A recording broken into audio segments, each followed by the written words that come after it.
কড়া নিরাপত্তায় প্যারিস ছেড়েছেন ডক্টর ইউনূস। সরকার প্রধানের নতুন পরিচয়ে এই প্রথম ঢাকায়। এখনো কোনো দেশে রাজনৈতিক আশ্রয় পাননি শেখ হাসিনা, তাহলে কি তিনি ভারতেই থাকছেন? হামাস নেতা হানিয়ার উত্তরসূরি হচ্ছেন সিনওয়ার। কে এই সিনওয়ার, কতটা জনপ্রিয় তিনি? আসসালামু আলাইকুম, দেখছিলেন Bangla vision world news headline.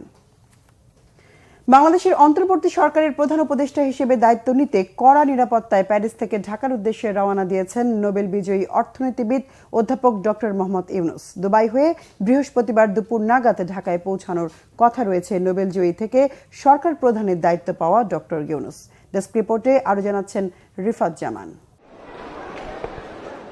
বিদেশের মাটিতে এমন কড়া নিরাপত্তা একজন বাংলাদেশিকে ঘিরে, আর তিনি সাধারণ কেউ নয়। তিনি বাংলাদেশের নয়া অন্তর্বর্তী সরকারের প্রধান উপদেষ্টা নোবেল বিজয়ী অর্থনীতিবিদ অধ্যাপক ডক্টর মোহাম্মদ ইউনূস। অন্তর্বর্তী সরকার প্রধানের দায়িত্ব নিতে বুধবার ফ্রান্সের প্যারিস থেকে ঢাকার উদ্দেশ্যে রওনা দেন তিনি। প্যারিসের শার্ল দ্য গোল বিমানবন্দরে পৌঁছালে ডক্টর ইউনূসকে ঘিরে ধরেন সাংবাদিকরা। জানতে চান তার পরিকল্পনার কথা। তিনি জানান, আমি দেশে ফিরে দেখি কি পরিস্থিতি, সেখানে কি ঘটেছে, তারপর সংকট থেকে বের হওয়ার পথ খুঁজে নিব। Thank you very much. Please. Well, I'll go and talk to them. What this? I'm just fresh in this whole area. Thank you. বিমানবন্দরে ডক্টর ইউনূসের সাথে ছিলেন ফ্রান্সে থাকা বাংলাদেশের রাষ্ট্রদূত মোহাম্মদ শহীদুল ইসলাম। বাংলাদেশের নয়া অন্তর্বর্তী সরকারের প্রধানকে ঘিরে ছিল কড়া নিরাপত্তা ব্যবস্থা। বিমানবন্দরের পুরো প্রক্রিয়ার সময়ই তার চারপাশে ছিল ফ্রান্সের আর্মড পুলিশ। প্যারিস থেকে দুবাই হয়ে বৃহস্পতিবার দুপুর নাগাদ তার দেশে পৌঁছানোর কথা রয়েছে। তবে এবার নোবেলজয়ী অর্থনীতিবিদ হিসেবে নয়, একেবারে নতুন পরিচয়ে বাংলাদেশের অন্তর্বর্তী সরকারের প্রধান হিসেবে প্রথমবারের মতো পা রাখবেন তিনি। অলিম্পিক কমিটির আমন্ত্রণে বিশেষ অতিথি হিসেবে প্যারিস গিয়েছিলেন তিনি। পরে সেখানে চিকিৎসাও নেন ডক্টর ইউনূস। ছিলেন শিক্ষক, সেখান থেকে ব্যাংক প্রতিষ্ঠাতা, আর পরে শান্তিতে নোবেলজয়ী। আর এরপর কেবলই এগিয়ে চলা। বাংলাদেশ ছাড়িয়ে গোটা বিশ্বে ছড়িয়ে পড়ে ডক্টর ইউনূসের সুনাম। আর সে কারণেই নিজ দেশের চরম অস্থির ও অস্থিতিশীল মুহূর্তে ছাত্র জনতার আকাঙ্ক্ষাকে প্রাধান্য দিয়ে হাল ধরলেন এই বাংলাদেশের। দায়িত্ব নিতে রাজি হলেন বাংলাদেশের অন্তর্বর্তী সরকারের প্রধান উপদেষ্টার।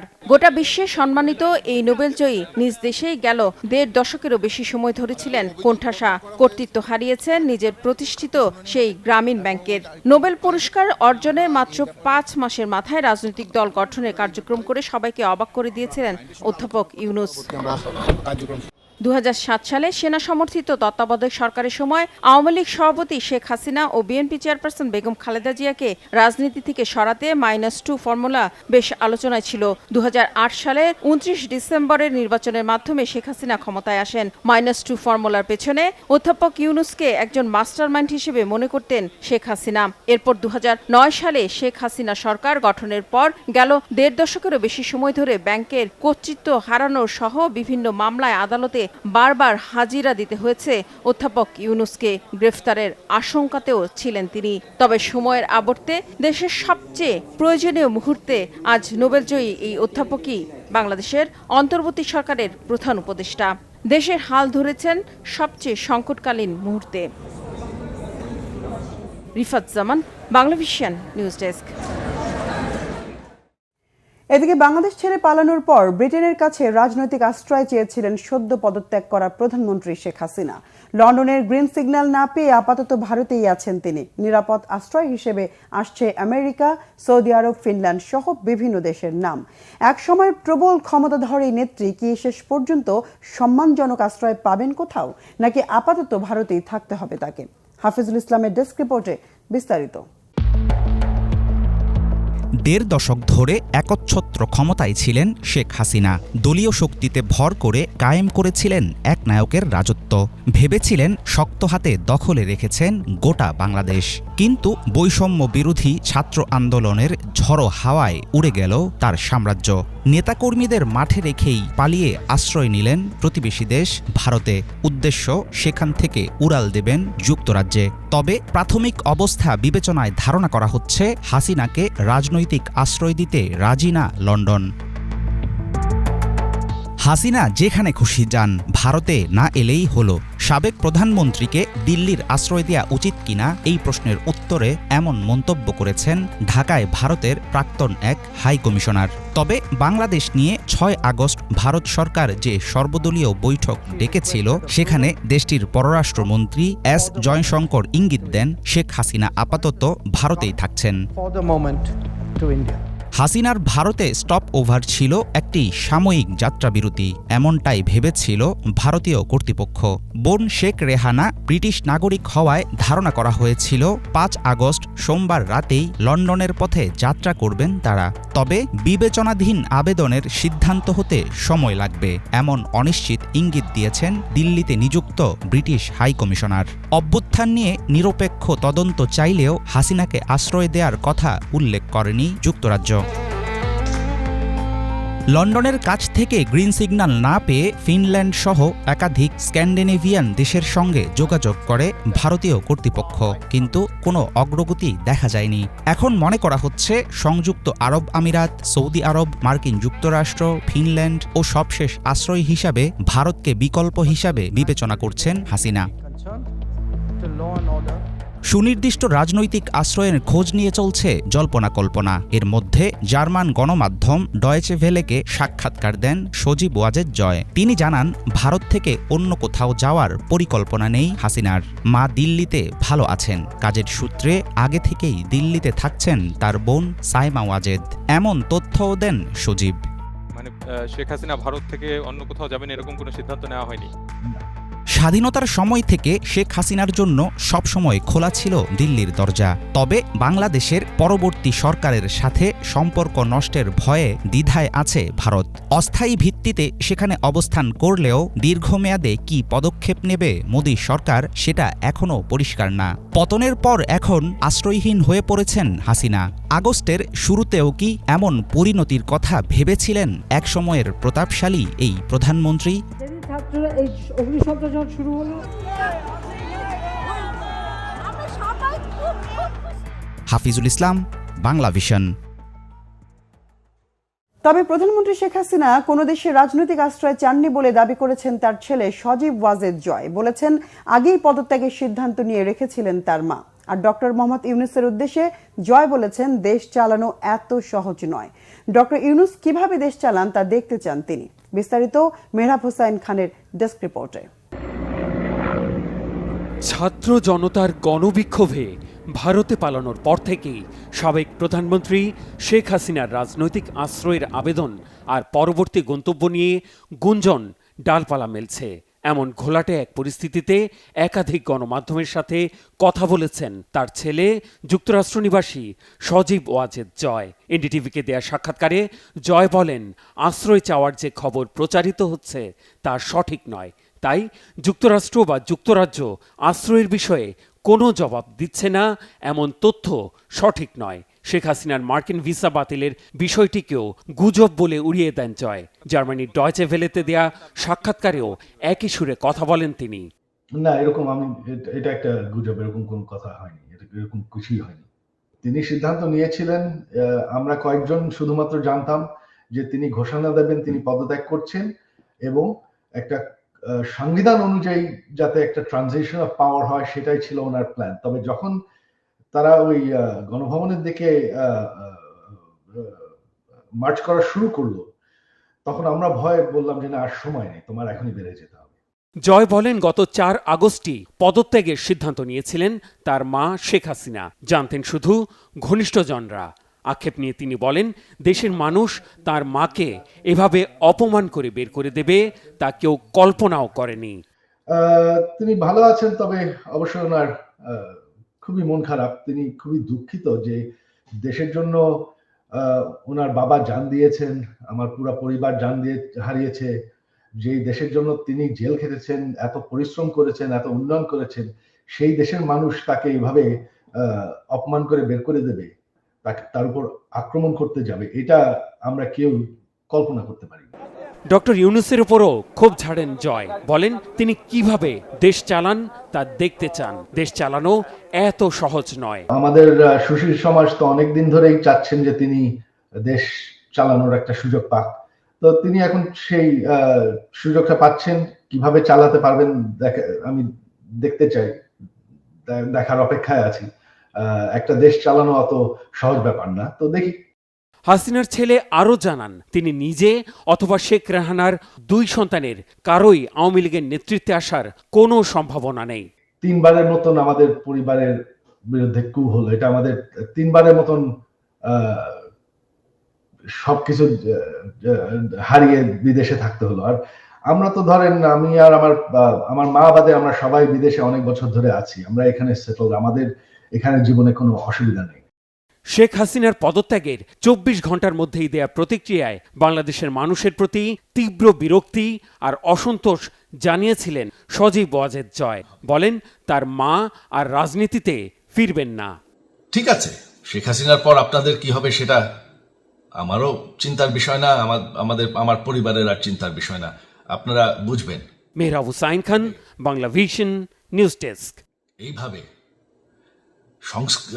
সংঘর্ষ করে, হত্যাকাণ্ড করে ক্ষমতা দখল করা যায়। বাংলাদেশে প্রক্রিয়াধীন অন্তর্বর্তী সরকারকে গণতান্ত্রিক অধিকারের প্রতি সম্মান রেখে তা অক্ষুণ্ণ রাখার আহ্বান জানিয়েছেন মার্কিন পররাষ্ট্রমন্ত্রী অ্যান্টনি ব্লিনকেন। আর সহিংসতা বন্ধ করে শান্তি প্রতিষ্ঠায় সব দলকে উদ্যোগী ভূমিকা রাখার আহ্বান জানিয়েছেন অস্ট্রেলিয়ার পররাষ্ট্রমন্ত্রী পেনি অং। যুক্তরাষ্ট্রের মেরিল্যান্ডে অনুষ্ঠিত সংবাদ সম্মেলনে বাংলাদেশ প্রসঙ্গে কথা বলতে গিয়ে এই আহ্বান জানান তারা। অস্ট্রেলিয়ার পররাষ্ট্রমন্ত্রীর সাথে বৈঠক শেষে ব্লিনকেন বলেন, বাংলাদেশ পরিস্থিতি খুব নিবিড় পর্যবেক্ষণে রেখেছে যুক্তরাষ্ট্র। অন্তর্বর্তী সরকার যে সিদ্ধান্তই নিক না কেন, তা যেন গণতান্ত্রিক অধিকার ক্ষুণ্ণ না করে। তিনি বলেন, নতুন সরকারের উচিত হবে আইনের শাসন প্রতিষ্ঠা ও জনগণের ইচ্ছার প্রতিফলন ঘটানোর দিকে নজর দেওয়া। আর যুক্তরাষ্ট্রের পক্ষ থেকে বাংলাদেশে বসবাসরত মার্কিন নাগরিকদের সুরক্ষা ও নিরাপত্তার বিষয়টি সর্বোচ্চ গুরুত্বের সাথে দেখা হবে।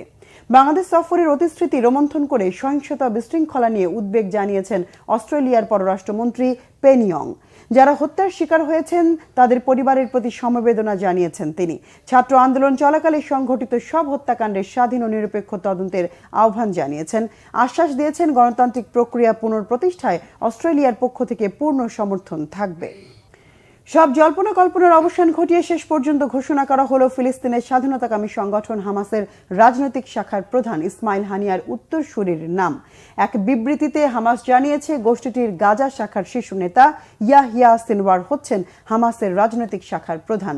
কে এই সিনওয়ার, কেন তাকে হানিয়ার চেয়ে কট্টর বলে মনে করা হচ্ছে? বিস্তারিত মীর ফজলে রাব্বির রিপোর্টে। ইসমাইল হানিয়ার মৃত্যুর পর থেকেই তার খালি আসনে কে বসবেন তা নিয়ে জল্পনা শুরু হয়েছিল। অবশেষে হানিয়ার উত্তরসূরি বেছে নিল ফিলিস্তিনের স্বাধীনতাপন্থী গোষ্ঠী হামাস। তাদের পরবর্তী প্রধান করা হলো ইয়াহিয়া সিনওয়ারকে। কাতারের দোহায় সংগঠনের সদস্যদের টানা 2 দিন আলোচনার পর এই সিদ্ধান্ত নেওয়া হয়। সম্প্রতি প্রকাশিত হামাসের এক বিবৃতিতে ইয়াহিয়ার বিষয়টি নিশ্চিত করা হয়েছে। ইয়াহিয়া সিনওয়ারের বয়স 61 বছর। গত 7 অক্টোবর ইসরায়েলি ভূখণ্ডের ভেতরে ঢুকে হামাস যোদ্ধাদের নজিরবিহীন হামলার পেছনে তাকেই প্রধান পরিকল্পনাকারী হিসেবে দেখে থাকে ইসরায়েল। এই হামলায় 1200 ইসরায়েলি নিহত এবং 2 শতাধিক ইসরায়েলিকে বন্দী করে গাজায় নিয়ে আসে হামাস। এর আগে 2017 সাল থেকে গাজা উপত্যকায় কার্যক্রম পরিচালনার দায়িত্বে ছিলেন তিনি। প্রয়াত নেতা ইসমাইল হানিয়ার তুলনায় অনেক কট্টর বলে মনে করা হয় সিনওয়ারকে। ইসরায়েলের মোস্ট ওয়ান্টেড তালিকার শীর্ষে তিনি। এছাড়া যুক্তরাষ্ট্রেও সন্ত্রাসী হিসাবে তালিকাভুক্ত এই সিনওয়ার। অনেক রাজনৈতিক বিশ্লেষক মনে করছেন, হামাসের মধ্যে সিনওয়ারের আকাশচুম্বী জনপ্রিয়তা আছে। তাকে নেতা নির্বাচন করার ফলে গাজা আবারও কেন্দ্রবিন্দুতে চলে এলো। লেবানন ভিত্তিক ইরান সমর্থিত গ্রুপ হিজবুল্লাহ সিনওয়ারের নির্বাচনকে স্বাগত জানিয়েছে। তারা একে ইসরায়েল ও যুক্তরাষ্ট্রের প্রতি একটি শক্তিশালী বার্তা হিসেবে অভিহিত করেছে। এতে বোঝা যাচ্ছে যে সিদ্ধান্ত গ্রহণের ব্যাপারে হামাস ঐক্যবদ্ধ। ইয়াহিয়া সিনওয়ারের জন্ম গাজার খান ইউনিসের একটি শরণার্থী শিবিরে। 2017 সালে গাজাতেই তাকে হামাসের একজন নেতা হিসেবে স্বীকৃতি দেওয়া হয়। দায়িত্ব পালনের সময় তিনি ইসরায়েলের দোসর ফিলিস্তিনিদের নির্মূল করেন। তবে তার অনেক বছর কেটেছে কারাগারের অন্ধকার কুঠুরিতে। ইসরায়েলের সঙ্গে হামাসের যুদ্ধ শুরু হওয়ার পর থেকেই গাজায় আত্মগোপন করেছিলেন ইয়াহিয়া। ইয়াহিয়া সিনোয়ার নতুন দায়িত্বের পাশাপাশি আগের দায়িত্ব পালন করবেন কিনা তা নিশ্চিত হওয়া যায়নি। গাজায় ইসরায়েল যুদ্ধ শুরু করার পর থেকে তাকে প্রকাশ্যে দেখা যায়নি, তবে ধারণা করা হয় তিনি গাজাতেই রয়েছেন। সংবাদ মাধ্যম বিবিসির এক প্রতিবেদন থেকে জানা যায়, আত্মগোপনে থাকার সময় তিনি দীর্ঘদিন মাটির নিচে সুড়ঙ্গের ভেতর একটি গোপন জায়গায় আশ্রয় নিয়েছিলেন। সেখান থেকেই বিভিন্ন নির্দেশনা প্রেরণ করতেন তিনি। ইসরায়েল ভূখণ্ডে ইয়াহিয়া সিনোয়ারের নেতৃত্বে সেই হামলার পর থেকে গাজায় অভিযান শুরু করে ইসরায়েলি বাহিনী, যা এখনও চলছে। ইসরায়েলি বাহিনীর অভিযানে এ পর্যন্ত গাজায় নিহত হয়েছেন 40,000-এরও বেশি মানুষ। তাই সিনোয়ারের নেতৃত্বে চলমান চ্যালেঞ্জগুলো হামাস কিভাবে মোকাবেলা করবে এবং মধ্যপ্রাচ্য পরিস্থিতি কোন দিকে গড়াবে সেটিই এখন দেখার বিষয়। মীর ফজলে রাব্বি, বাংলা ভিশন। ইসরায়েল হিজবুল্লাহ চলমান তীব্র সংঘাত যে কোনো সময় বড় ধরনের আঞ্চলিক যুদ্ধে রূপ নিতে পারে বলে সতর্ক করে দিয়েছে লেবানন। ইসরায়েল হামলা অব্যাহত রেখে যুদ্ধ ছড়িয়ে পড়তে উস্কানি দিচ্ছে বলে অভিযোগ করেছেন তিনি। ভয়াবহ এই পরিস্থিতি নিয়ে আলোচনা করতে মিশর গেছেন লেবাননের পররাষ্ট্রমন্ত্রী আবদাল্লাহ বাউ হাবিব। হিজল জোবায়েরের ডেস্ক রিপোর্ট। ইসরায়েল ও লেবাননের হিজবুল্লাহর মধ্যে চলমান সংঘাত যে কোনো সময় সর্বাত্মক যুদ্ধে রূপ নিতে পারে। এমনটি হলে তা পুরো মধ্যপ্রাচ্য জুড়েই ছড়িয়ে পড়বে বলে আশঙ্কা করা হচ্ছে। এ অবস্থায় উত্তেজনা নিরসনের চেষ্টা চালাচ্ছে যুক্তরাষ্ট্র, মিশর সহ আন্তর্জাতিক মহল। উদ্ভূত পরিস্থিতি নিয়ে আলোচনার জন্য মিশর সফর করেছেন লেবাননের পররাষ্ট্রমন্ত্রী আবদাল্লাহ বাউ হাবিব। মঙ্গলবার দেশটির পররাষ্ট্রমন্ত্রী বদর আবদেলাতির সঙ্গে বৈঠক করেন তিনি। বৈঠকে মধ্যপ্রাচ্যে উত্তেজনা নিরসনে দ্রুত বিভিন্ন পদক্ষেপ নেয়ার ব্যাপারে আলোচনা হয়। বৈঠকে তারা এ ব্যাপারে একমত হন যে ইসরায়েল যে আচরণ করছে তা যুদ্ধ প্রলম্বিত করার উদ্দেশ্যে। এর মধ্য দিয়ে মধ্যপ্রাচ্যের স্থিতিশীলতা ও নিরাপত্তা ব্যাহত হচ্ছে। বৈঠক শেষে এক যৌথ সংবাদ সম্মেলনে আবদাল্লাহ বলেন, সর্বাত্মক যুদ্ধ যাতে ছড়িয়ে না পড়ে সে লক্ষ্যে হিজবুল্লাহর সাথে আলোচনা করছেন তারা।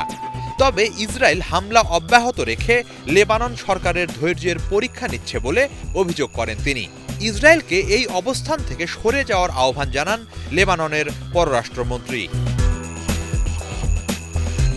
এদিকে মধ্যপ্রাচ্যে যাতে যুদ্ধ ছড়িয়ে না পড়ে সব পক্ষ যেন সংযত আচরণ করে সে লক্ষ্যে কাজ করে যাওয়ার অঙ্গীকার পুনর্ব্যক্ত করেন মিশরের পররাষ্ট্রমন্ত্রী। হিজল জোবায়ের, বাংলা ভিশন। এদিকে গাজার খান ইউনিস সহ বিভিন্ন স্থানে বিমান হামলা অব্যাহত রেখেছে ইসরায়েলি বাহিনী। মধ্য গাজার দেইর আল বালা শহরে বাস্তুচ্যুত মানুষের তাঁবু ধ্বংস করেছে তারা। সে সময় অন্তত ৩ জনের মৃত্যু হয়। এদিকে অধিকৃত পশ্চিম তীরেও সামরিক হামলা চালিয়ে ১২ ফিলিস্তিনিকে হত্যা করেছে ইসরায়েলি বাহিনী। ইফাত জাহানের ডেস্ক রিপোর্ট। গাজা উপত্যকার কেন্দ্রীয় অঞ্চল এবং খান ইউনিসে বিমান হামলা চালিয়েছে ইসরায়েলি বাহিনী। মধ্য গাজার দেইর আল বালা শহরে বাস্তুচ্যুত মানুষের তাঁবু ধ্বংস করে রাতারাতি ইসরায়েলি হামলায় ৩ জন মারা গেছে, আহত হয়েছে ১০ জনেরও বেশি মানুষ। মঙ্গলবার অধিকৃত পশ্চিম তীরে ইসরায়েলি সামরিক অভিযানে ১২ ফিলিস্তিনি প্রাণ হারান। জেনিন শহরে ইসরায়েলি ড্রোন হামলায় অন্তত ৫ জন মারা যান। পশ্চিম তীরের আকাবায় ২ কিশোর সহ মারা গেছেন ৪ ফিলিস্তিনি। পশ্চিম তীরের বেথলেহেমেও একজনকে গুলি করে হত্যা করা হয়। United Nations office for the coordination of humanitarian affairs OCH এর তথ্য মতে সমস্ত গাজা জুড়ে প্রায় ১০,০০০ মানুষ নিখোঁজ এবং ধ্বংসস্তূপের নিচে চাপা পড়ে রয়েছে। গত ২৪ ঘণ্টায় গাজায় ইসরায়েলি বাহিনীর হামলায় ৩০ ফিলিস্তিনি মারা গেছে, কমপক্ষে ৩১ জন আহত হন। গত বছরের অক্টোবর মাস থেকে গাজা উপত্যকায় চলমান ইসরায়েলি হামলায় কমপক্ষে ৩৯,৬৫৩ ফিলিস্তিনি নিহত হন। আহতের সংখ্যা ৯১,০০০ ছাড়িয়েছে। ইফাত জাহান, বাংলা ভিশন। রাশিয়ার সাম্প্রতিক শান্তি প্রস্তাব মেনে নিলে ইউক্রেন নিজেদের লাখো সেনার প্রাণ রক্ষা করতে পারত বলে দাবি করেছেন রুশ security council secretary Sergei Shoigu. Ukraine এখনও এই প্রস্তাবের ব্যাপারে নীরব বলে জানান তিনি। এদিকে ইউক্রেনের দোনেস্কের তিমোফকেভকা অঞ্চল দখলে নেওয়ার দাবি করেছে মস্কো। হিজল জোবায়েরের ডেস্ক রিপোর্টে বিস্তারিত। শান্তি আলোচনার মাধ্যমে যুদ্ধ বন্ধের লক্ষ্যে জুনের মাঝামাঝি ইউক্রেনকে একটি প্রস্তাব দেন রাশিয়ার প্রেসিডেন্ট ভ্লাদিমির পুতিন। প্রস্তাবের অন্যতম দফা ছিল ইউক্রেনকে ক্রিমিয়া ও চলমান যুদ্ধে রুশ বাহিনীর নিয়ন্ত্রণে থাকা 4টি অঞ্চল রাশিয়ার বলে স্বীকৃতি দিতে হবে। কিয়েভ ওই শান্তি প্রস্তাব মেনে নিলে 2 মাসে ইউক্রেন যে 1,15,000-এরও বেশি সেনা হারিয়েছে তারা প্রাণে বাঁচত বলে জানিয়েছেন রাশিয়ার security council secretary Sergei Shoigu. মঙ্গলবার শোইগু জানান, শান্তি প্রস্তাব দেওয়ার পর রাশিয়া নতুন করে 420 বর্গ কিলোমিটার অঞ্চল নিজের নিয়ন্ত্রণে নিয়েছে। শান্তি প্রস্তাব মানলে মাসে প্রায় 60,000 করে সেনা হারাতে হতো না ইউক্রেনকে। কিন্তু ইউক্রেন এখনও ওই প্রস্তাব নিয়ে কিছু জানায়নি। এ অবস্থায় রুশ বাহিনীর সামনের দিকে এগিয়ে যাওয়া ছাড়া কোনো পথ নেই বলে জানান তিনি। শোইগু আরও জানান, 14 জুন থেকে এখন পর্যন্ত 3,000-এর বেশি সাঁজোয়া যান ও 3,000-এর বেশি সামরিক যান হারিয়েছে ইউক্রেন। এদিকে মঙ্গলবার এক বিবৃতিতে বিশেষ অভিযানে দোনেস্কের তিমোফিয়েভকা অঞ্চল নিজেদের নিয়ন্ত্রণে নেয়ার দাবি জানিয়েছে রুশ মন্ত্রণালয়। এদিন শত্রু বাহিনীর একটি মিগ-29 যুদ্ধবিমান ভূপাতিত করার দাবিও জানায় তারা। একই সাথে বেশ কিছু রকেট ও ড্রোন ভূপাতিত করা হয়। এদিন কার্স্ক প্রদেশে ইউক্রেনের একটি হামলা প্রতিহত করা হয় বলে জানিয়েছে রুশ প্রতিরক্ষা মন্ত্রণালয়। হিজল জোবায়ের, বাংলা ভিশন। জাতিসংঘ নিরাপত্তা পরিষদে সুদানের মানবিক সংকট মোকাবেলায় বৃহত্তর আন্তর্জাতিক প্রচেষ্টার আহ্বান জানিয়েছে চীন। সুদানের চলমান সশস্ত্র সংঘাত বন্ধ করতে রাজনৈতিক সমাধানের উপর জোর দেয় চীন। ইফাত জাহানের ডেস্ক রিপোর্ট। মঙ্গলবার জাতিসংঘ নিরাপত্তা পরিষদে সুদানের মানবিক সংকট মোকাবেলায় বৃহত্তর আন্তর্জাতিক প্রচেষ্টার আহ্বান জানিয়েছে চীনের উপস্থায়ী প্রতিনিধি দাই বিং। দাই বলেন, সুদানে উত্তেজনা হ্রাস করতে দ্রুততম সময়ের মধ্যে শান্তি পুনরুদ্ধার করা প্রয়োজন। এ সময় সুদানে চলমান সশস্ত্র সংঘাত বন্ধ করতে রাজনৈতিক সমাধানের দিকে নজর দিতে বলে চীন। সুদানে প্রায় 16 মাস ধরে সংঘাত চলছে। এতে ব্যাপক বেসামরিক হতাহতের ঘটনাও ঘটেছে। বাস্তুচ্যুত হয়েছে হাজার হাজার মানুষ। দাই বলেন, রাজনৈতিক মীমাংসা করতে যত তাড়াতাড়ি সম্ভব যুদ্ধরত পক্ষগুলোকে আলোচনায় ফিরিয়ে আনাই মানবিক সংকট সমাধানের মৌলিক উপায়। এছাড়া সাধারণ মানুষের ক্ষয়ক্ষতি নিরসনে সংশ্লিষ্ট পক্ষগুলোকেও কাজ করার আহ্বান জানিয়েছে চীন। নিরাপত্তা পরিষদের ব্রিফিংয়ে দাই আরও বলেন, সংকট নিরসনে সুদানের কর্তৃপক্ষের সাথে আন্তর্জাতিক পক্ষগুলোর সমন্বয় জোরদার করা দরকার। ইফাত জাহান, বাংলা ভিশন। দর্শক, এ ছিল আজকের মতো। সাথে থাকায় ধন্যবাদ।